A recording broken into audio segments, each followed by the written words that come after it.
Hello everyone, welcome to exam mode. I am Shubham Verma और आज से हम लोग आपके यूपीएससी CDS 2 2026 के लिए क्विज सेशन स्टार्ट करने जा रहे हैं। डेली हम लोग 5 रेलिवेंट और मोस्ट इम्पॉर्टेंट आपके यूपीएससी क्वेश्चन डिस्कस करेंगे, जिसमें आपके 5 डिफरेंट टॉपिक्स भी रोज़ कवर हो जाएंगे। उसका डीप एक्सप्लेनेशन और उसके इर्द गिर्द जो भी डिटेल इन्फॉर्मेशन है वो भी हम लोग करेंगे, ताकि आपका एग्ज़ाम आते आते आपके maximum to maximum topic cover हो जाएं। ये सीरीज हम लोग कंटिन्यू करेंगे, जिसमें वीडियो आपकी हर एक दिन छोड़ के अगले दिन पढ़ने वाली है, जिसकी आज ये पहली वीडियो है।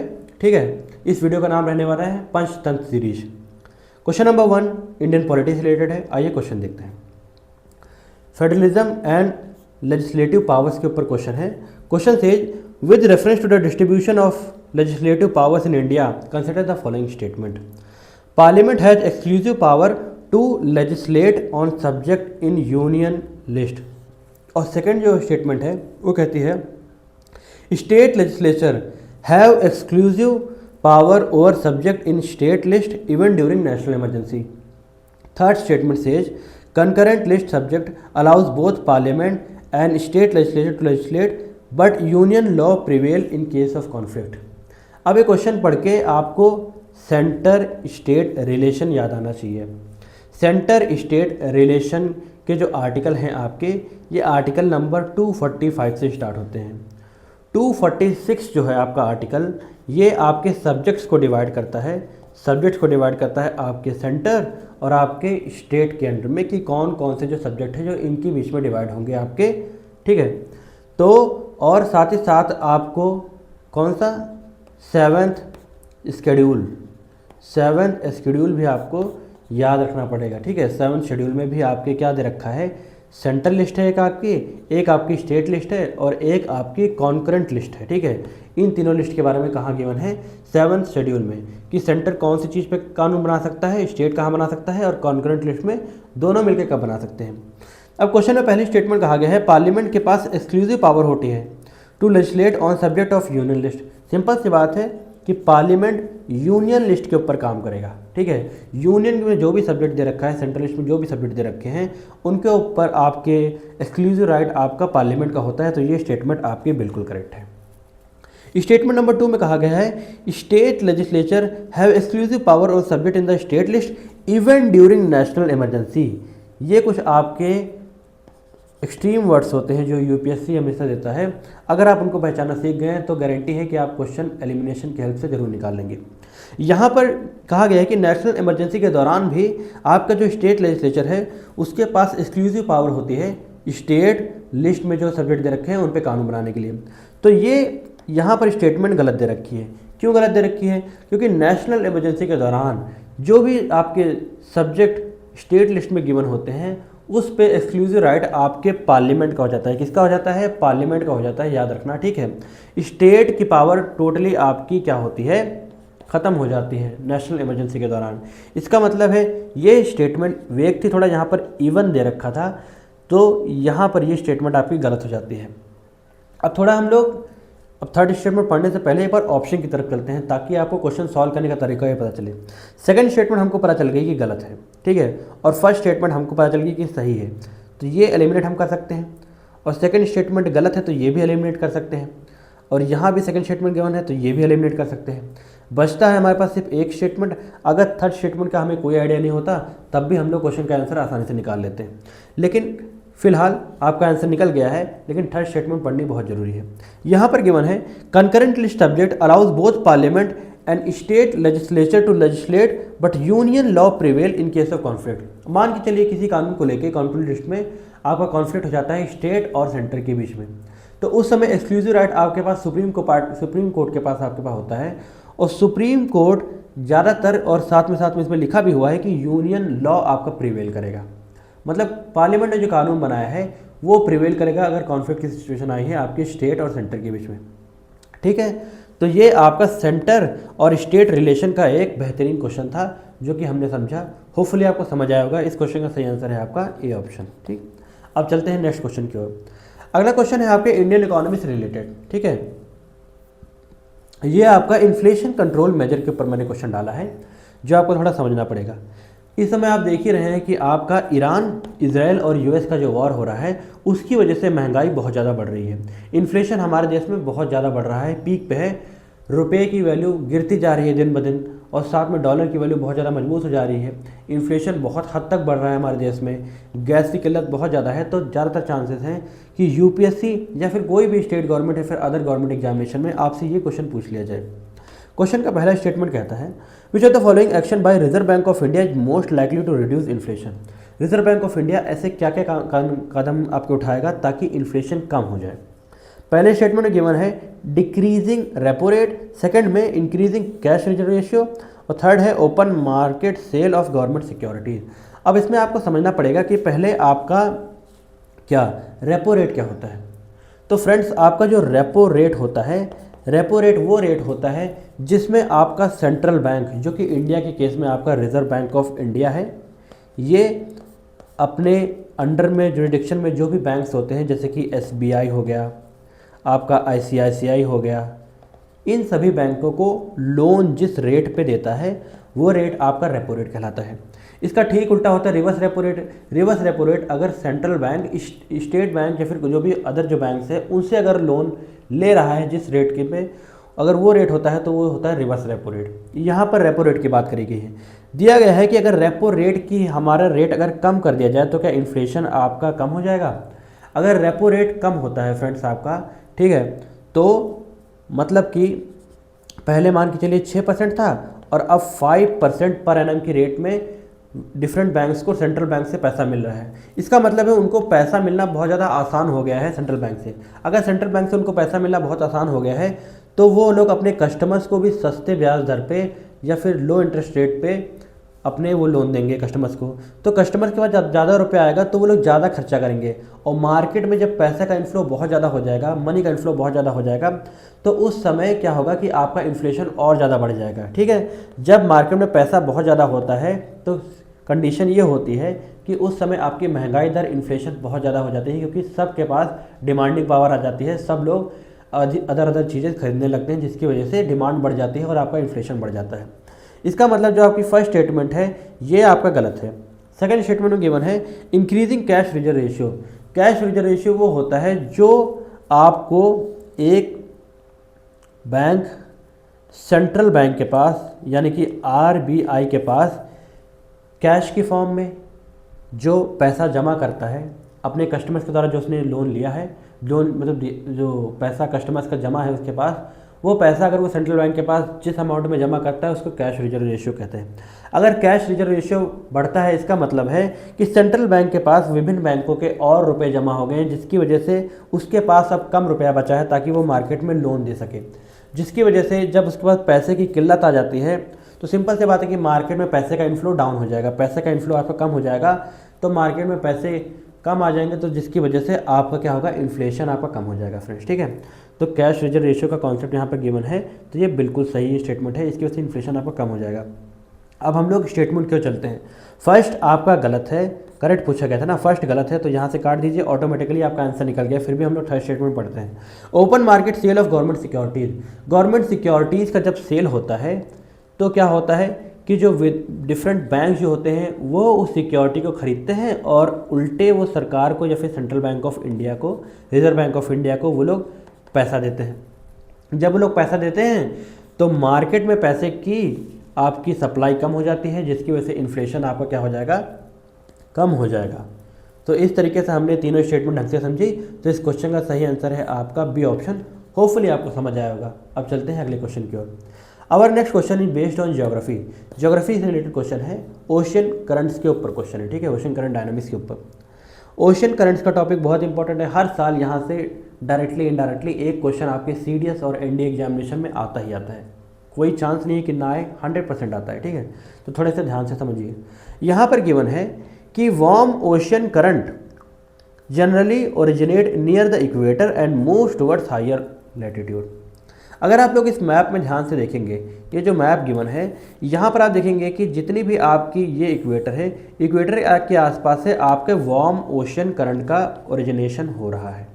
वार्म ओशियन करंट का ओरिजिनेशन यही हो रहा है और यहाँ से वो लोग फिर हायर लैटिट्यूड की ओर मूव करते हैं। ठीक है, अब इसमें होता क्या है कि आपका जो इक्वेटर्स पे होता है, इक्वेटर पे आपका पानी का लेवल ज़्यादा होता है, ठीक, पानी का लेवल आपका ज़्यादा हो जाता है due to the heating of the ocean. और जो आपके यहाँ पर हायर लैटिट्यूड में पानी का लेवल आपका सबडक्ट हो जाता है, मतलब पानी का लेवल आपका कम हो जाता है due to the high pressure, ठीक है, जिसकी वजह से क्या होता है कि आपका पानी का लेवल कम हो जाता है। तो एक तरीके से आपका लैटिट्यूडनल, ठीक है, ऑल्टीट्यूड डिफरेंस हो जाता है, जिसकी वजह से आपका यहाँ से इक्वेटर से कहाँ पर तक के लिए आपके हायर लैटिट्यूड की ओर पानी फ्लो करता है, ठीक है। ये आपका इसका प्राइम एग्जांपल है। इस स्टेटमेंट मतलब कि पहला स्टेटमेंट आपका इसमें बिल्कुल करेक्ट है, ठीक है। सेकेंड स्टेटमेंट में कहा गया है cold current increases the moisture content of adjacent coastal areas. यहाँ पर आप देख सकते हैं, ये बहुत बेस्ट एग्जांपल है कि आपका डेजर्ट का फॉर्मेशन, जहाँ पर जो आपने देखा होगा कि जहाँ पर आपके कोल्ड ओशन करंट्स होते हैं वहाँ पर आपके क्या पाए जाते हैं, कोल्ड डेजर्ट पाए जाते हैं, ठीक। ये देख लीजिए, इस सभी में अगर आप मैप में देखेंगे तो इन सभी लोकेशंस पे आपके डेजर्ट का फॉर्मेशन होता है। कोल्ड ओशन करंट्स की वजह से क्या होता है कि आपका जो पानी होता है वो ऊपर इवेपोरेट नहीं हो पाता है, वो नीचे सबडक्ट करता है, जिसकी वजह से हाई प्रेशर जोन क्रिएट हो जाता है। और हाई प्रेशर जोन क्रिएट की वजह से एंटी साइक्लोनिक कंडीशन आपकी क्रिएट हो जाती है। जब एंटी साइक्लोनिक कंडीशन आपकी क्रिएट हो जाती है, जिसकी वजह से आपकी वर्षा या फिर रेनफॉल नहीं हो पाती है, जब रेनफॉल नहीं हो पाती है तो उस एरिया में आपका डेजर्ट का फॉर्मेशन होता है। This one is a prime example. और यहाँ पर गिवन है कि इंक्रीज कर देता है आपका moisture content cold ocean current, जो कि आपका गलत है, ठीक है। यहाँ पर क्या होता है, मॉइस्चर कंटेंट आपका कम हो जाता है। इसका मतलब है ये चीज़ आपकी गलत हो जाती है। जब ये गलत होता है और पहला सही होता है तो हम लोग यहाँ से एलिमिनेट कर लेते हैं। एलिमिनेट करते ही हम लोग बच जाते हैं एक स्टेटमेंट की ओर। थर्ड स्टेटमेंट पढ़ते हैं, क्या गिवन है। दो स्टेटमेंट आपके एलिमिनेट हो गए हैं, 50-50 करेंगे तब भी आपके चांसेस ज़्यादा होंगे क्वेश्चन सही होने के। Ocean current influences the climate of coastal areas.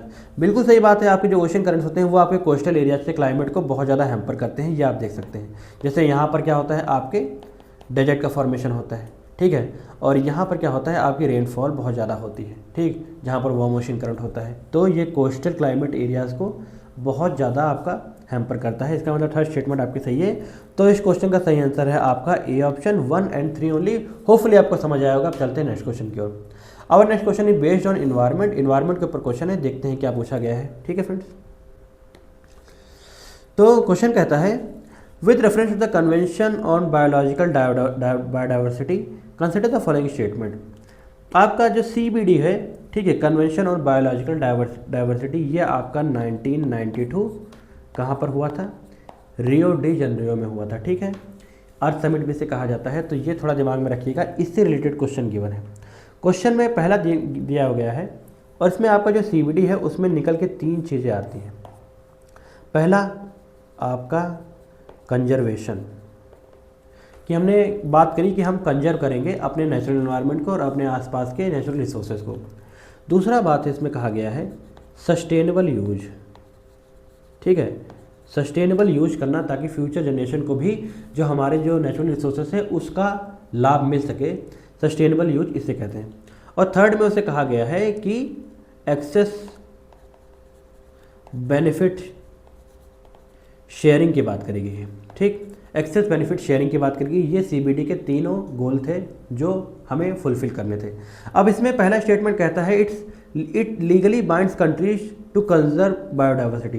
बिल्कुल सही बात है, यहाँ पर यही बात करी गई थी कि हमको बायोडाइवर्सिटी को जो कंजर्व करना है ये लीगली बाइंडिंग होगा। जो भी पार्टीज में साइन करेगी, जो भी कंट्रीज में साइन करेगी, उनके ऊपर ये लीगली बाइंडिंग हुआ, ये दिमाग में रखना है आपको, ठीक है। अब पहली बात है आपको कमेंट सेक्शन में बताना है कि कन्वेंशन और बायोडाइवर्सिटी पे हम इस फ्रेमवर्क पे हमने इंडिया ने साइन किया है या नहीं किया है, ये कमेंट सेक्शन में बताइए। सेकेंड स्टेटमेंट कहता है includes provision related to access of benefit sharing of genetic resources. मैंने कि आपको यहाँ पर बताया कि एक्सेस ऑफ बेनिफिट शेयरिंग की बात इसमें करी गई थी, इसका मतलब सेकेंड स्टेटमेंट भी आपकी सही है। थर्ड स्टेटमेंट में कहा गया है it mandates uniform environmental laws for all countries. क्या ये पॉसिबल है? इंडिया में जिस तरीके के कंडीशंस है, क्या यूएस में भी कंडीशंस वैसे हैं? बिल्कुल नहीं है, टोटली डिफरेंट है। इसीलिए इन्वायरमेंट लॉज भी दोनों कंट्रीज़ के डिफरेंट पैरामीटर्स के ऊपर फॉलो करके डिफरेंट होंगे।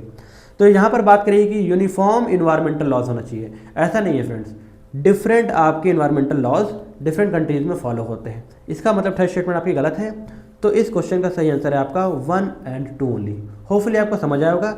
और ये इन्वायरमेंट रिलेटेड क्वेश्चन है, यहाँ से आपका नगोया प्रोटोकॉल से रिलेटेड क्वेश्चन, ठीक है। नगोया प्रोटोकॉल में एक्सेस बेनिफिट शेयरिंग की बात करी गई थी, साथ में आपका किगाली एग्रीमेंट वगैरह, क्योटो प्रोटोकॉल, ठीक है, मिनीमाटा कन्वेंशन, ये सब बहुत सारे इंपॉर्टेंट कन्वेंशन है जहाँ से एग्जाम में क्वेश्चन एक ना एक आता है। ये 4-5 चीज़ें इंपॉर्टेंट है जहाँ से आपको ये क्वेश्चन कवर कर लेना है। टॉपिक कवर करके रख लीजिए, छोटे छोटे नोट्स बना लीजिए, डेफिनेटली आपका क्वेश्चन सॉल्व हो जाएगा वहाँ पे, ठीक है। तो ये इसका एग्जाम्पल था। अब आगे हम लोग नेक्स्ट क्वेश्चन के चलते हैं, लास्ट क्वेश्चन। अपना जो नेक्स्ट क्वेश्चन है वो ह्यूमन न्यूट्रिशन के ऊपर, साइंस के ऊपर रिलेटेड क्वेश्चन है, प्रोटीन के ऊपर क्वेश्चन है।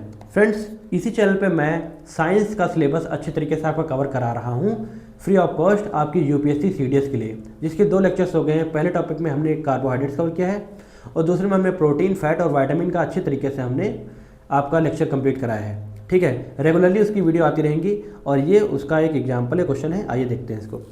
With reference to the protein in human nutrition consider the following statement. ये पढ़ना है हमको, प्रोटीन से रिलेटेड क्वेश्चन है। Protein are primarily responsible for growth and repair of the human tissue. जैसे कि आपकी वॉल्स होती हैं, वॉल्स के लिए बिल्डिंग ब्लॉक्स की ज़रूरत होती है, ईंटों की ज़रूरत होती है, उसी तरीके से आपके बॉडी को बिल्डिंग ब्लॉक्स के रूप में प्रोटीन हेल्प करता है। प्रोटीन आपकी बॉडी के ग्रोथ और रिपेयर में हेल्प करता है। तो ये स्टेटमेंट आपकी बिल्कुल सही है। प्रोटीन का क्या होता है, प्रोटीन का सबसे बेसिक यूनिट होता है मोनोमर। क्या होता है, वो होता है आपका अमीनो एसिड। ये दिमाग में रखना है, ठीक है। अगला स्टेटमेंट कहता है all protein consumed in diet are directly absorbed as proteins without breakdown. अब देखिए कितना ज़्यादा एक्सट्रीम आपकी स्टेटमेंट लिख रखी है। आपको क्या लगता है कि सारे के सारे आपके प्रोटीन जो होते हैं वो डायरेक्टली आपके एब्जॉर्ब हो जाते हैं बॉडी में बिना किसी ब्रेकडाउन के? ऐसा हो सकता है? ये बड़ी वीक स्टेटमेंट है। तो ये स्टेटमेंट ऑटोमेटिकली आपकी गलत हो जाती है, ऐसा नहीं होता है फ्रेंड्स, ठीक है। तीसरी स्टेटमेंट कहती है essential amino acids can not be synthesised by human body and must be obtained through diet. एक आपके होते हैं एसेंशियल अमीनो एसिड और सेकंड आपके होते हैं नॉन एसेंशियल अमीनो एसिड। मैंने आपको बताया था एसेंशियल अमीनो एसेंशियल क्या होता है, अमीनो एसिड, वो अमीनो एसिड जो हमको क्या होता है, हमको बाहर से इंटेक करने पड़ते हैं ताकि हमारे बॉडी में जो प्रोटीन की डिफिशियंसी है उसको हम लोग कंप्लीट कर सकें। अमीनो एसिड क्या होता है, आपका मोनोमर होता है प्रोटीन का, मतलब ये भी प्रोटीन का एक तरीके से प्रोटीन ही होता है। तो वो अमीनो एसिड जो कि हम बाहर से सिंथेसाइज करते हैं उसको कहते हैं आपके एसेंशियल अमीनो एसिड, ठीक है। वो हमारी बॉडी में सिंथेसाइज नहीं होते हैं, ठीक। तो ये चीज़ आपका बिल्कुल करेक्ट है। तो यहाँ पर मैंने आपको थोड़ा हल्के में ये एक्सप्लेन किया है। डीप में एक्सप्लेनेशन आपको प्रोटीन के बारे में ढंग से जानना है तो आप लोग चैनल पे विजिट करके वो वीडियो देख सकते हैं। आपका टोटली प्रोटीन, फैट और विटामिन का टॉपिक 100% कवर हो जाएगा, कभी नहीं भूलेंगे। तो थर्ड भी आपका सही है। इसका मतलब सेकंड को अगर हम एलिमिनेट करते हैं तो हम लोग 2 स्टेटमेंट के बचते हैं। थर्ड भी हमारा सही था, तो क्वेश्चन नंबर 5 का आपका ऑप्शन ए सही है। तो इस तरीके से हमने आपके 5 क्वेश्चन कंप्लीट किया आपके यूपीएससी सीडीएस के लिए, जीएस सब्जेक्ट के, ठीक है। इसी तरीके से हर एक दिन छोड़ के अगले दिन हम लोग ऐसे आपके 5 क्वेश्चन करेंगे और 5 डिफरेंट टॉपिक इस तरीके से आपके कवर हो जाएंगे।